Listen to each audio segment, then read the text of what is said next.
आज तक digital breaking में इस वक्त की बड़ी खबर, शुभकरण सिंह की मौत का मामला। परिवार और किसान संगठन हुए अंतिम संस्कार के लिए राजी। सुबह 9:30 पर पार्थिव शरीर खनौरी बॉर्डर पर श्रद्धांजलि देने के लिए लाई जाएगी। शुभकरण सिंह के गांव में निकाली जाएगी अंतिम यात्रा। दोपहर 2 बजे के बाद किया जाएगा अंतिम संस्कार। किसान नेता सरवंत सिंह पंधेर ने दी जानकारी। आज जो शंभू बॉर्डर और खनौरी पर मोर्चा चलते हुए 17वां दिन हो गया और जो हमें कल मालूम हुआ रात लेट नाइट कि जो शुभकरण सिंह जी हैं, शहीद शुभकरण सिंह जी, उनके बारे में जो हमने कहा था कि FIR दर्ज करो, तो 302, 116 धारा लगाकर हमें पुष्टि हुई है उस FIR दर्ज करने की कि जो भी हरियाणा की ओर से गोली चला रहे लोग हैं उनके ऊपर पर्चा हुआ है। वो उसके बाद जो लेट हमारे लीडर सब वहाँ राजेंद्रा हॉस्पिटल में थे, कल दिन भर ही बात होती रही, तो सारी टीम उधर बिजी रही है।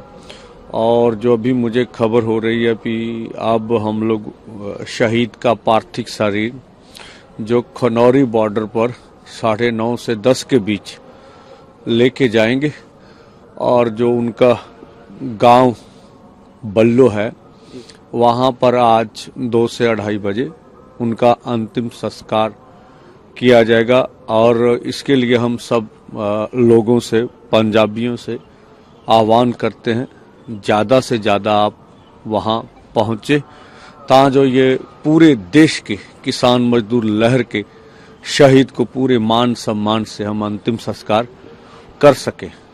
जहां तक केंद्र का सवाल है, केंद्र, मैंने जैसे बोला कि केंद्र अपनी सत्ता किस तरह से प्राप्त करे उनके ऊपर ध्यान दे रही है। और जो हमें संविधान हक देता, किसी ने नहीं दिया कि आप पीसफुली ढंग से आंदोलन कर सकते हैं, तो राजधानी में जाके आंदोलन करने का हमारा अधिकार केंद्र सरकार छीन रही है, वो हमें देना नहीं चाहती। तो इस पे आज भी अड़िक है। जिस तरह का हमारे ऊपर 70,000 अर्धसैनिक फोर्स हरियाणा में है, जिस तरह से हमारे ऊपर बल प्रयोग किया जा रहा है, जिस तरह से जो भी KMM और SKM गैर राजनीतिक कॉल करता है उसको देश भर में लागू करने से पूरी तरह से रोका जाता है। मतलब कोई और कर ले उसको कोई इतराज नहीं है। कोई मतलब हमने तो ये भी देखा है कि कोई मतलब हरियाणा में टोल फ्री की बात है, तो हरियाणा में कोई और भी जो मर्जी कोई 10 आदमी 50 आदमी चले जाएं, हर एक का अधिकार है टोल फ्री करने का। लेकिन ये जो KMM और SKM नॉन पॉलिटिकल बोलेगा उसमें नहीं होने देंगे। तो ये सरकार जो पूरी तरह बाहर से पूरी तरह लीडरों के ऊपर दबाव डालना, जितने भी KMM और SKM से जुड़े हुए 200 से अधिक संगठन हैं उनके लीडरों के ऊपर पूरी तरह दबाव डालना, उनको कोई कार्यक्रम न करने देना। यहाँ नहीं, ये नहीं, अब तो ये तो वो स्थानीय तौर पर अपना कार्यक्रम तो कर सकते हैं। तो केंद्र की नीयत साफ नहीं है, वो किसानों के असल में कुछ देना नहीं चाहती। केंद्र छल करना चाहती है कि कोई छोटी मोटी बातों पर किसान लीडर्स को लाकर समझौता कर जाए।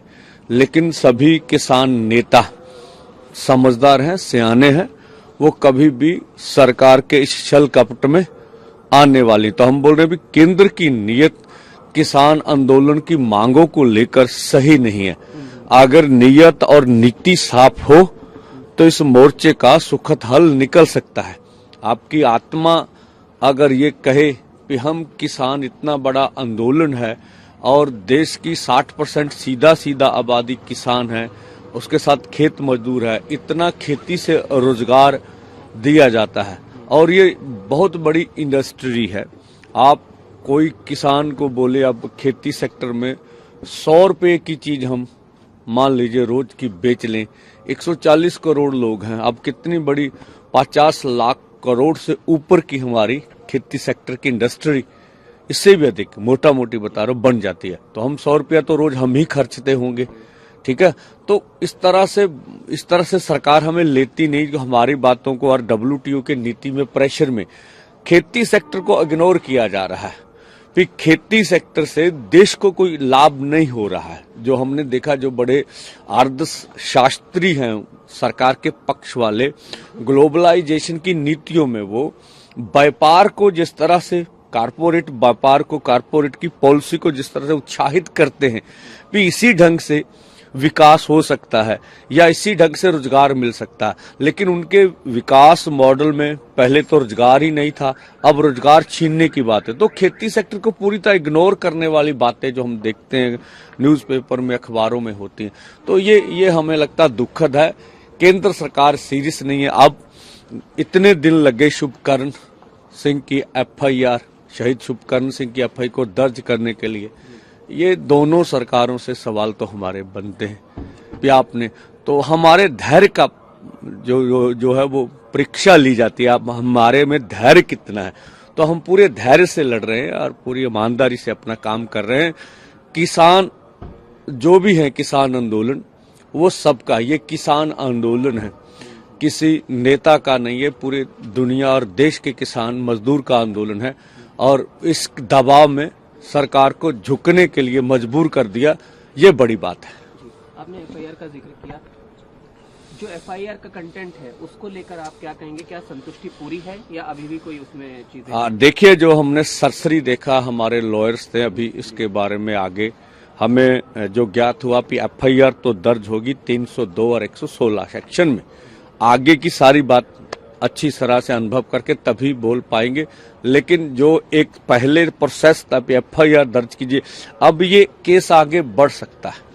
क्योंकि आज का दिन जो है वो बेहद इम्पोर्टेंट है, तो आज की थोड़ा सा रूपरेखा में बता दीजिए, क्योंकि आज के दिन के लिए शायद बाकी के किसान भी इस बात के इंतजार में है कि आगे क्या होगा। तो वो दिन आज है कि आगे क्या होगा वो बताइए। हाँ, देखिए, इसके बारे में आज जैसे शुभकर्ण सिंह जी का उनका संस्कार भी है, तो हम सारे ज्यादातर लीडर अब रात लगे रहे, उधर पोस्टमार्टम भी हुआ सारी बातों पर। तो वो जो हमें सभी मिलकर जो एक निर्णय पर पहुंचना था, उसमें तो थोड़ी कठिनाई हो रही है अपने अपने फॉर्म। तो आज संस्कार के बाद सारी स्थिति हम स्पष्ट करने की कोशिश करेंगे। बस मेरा लास्ट सवाल है, 29 तक बोला था कि आगे जाने को लेकर सब वहीं पर रहेंगे। जाहिर है आपने कहा कि अभी आगे की रणनीति आज तय होगी, तो अगर उसको लेकर भी कुछ शेयर अगर ना, इस तरह की कोई बात नहीं। अभी मैंने बोला जिस तरह से, मतलब रात जो हमें पता चला, फिर यहाँ भी बात करने के लिए लीडरशिप थी, फिर उधर चली गई, फिर उधर हमारे लीडर्स भी थे, सभी के लीडर्स थे, तो उधर सब परिस्थिति को फिर देखा। हमारे लॉयर भी थे, सब ये कार्य पड़ा गया। तो अब जो था उधर पंजाब में, आप समझते हैं, इसको लेकर धरना भी चल रहा था, रोड जाम भी थी, तो वो सारा देखना था। तो आज इसके बाद हम सभी मिलकर आगे का रोड मैप पूरे देश को सामने देंगे। और शुभकर्ण जी के परिवार को और बता दीजिए कि क्या आपकी अभी बात हुई या आगे करेंगे, उनकी संतुष्टि का भी थोड़ा सा? हाँ, देखिए, तो शुभकर्ण का परिवार सारे घटनाक्रम में साथ ही था।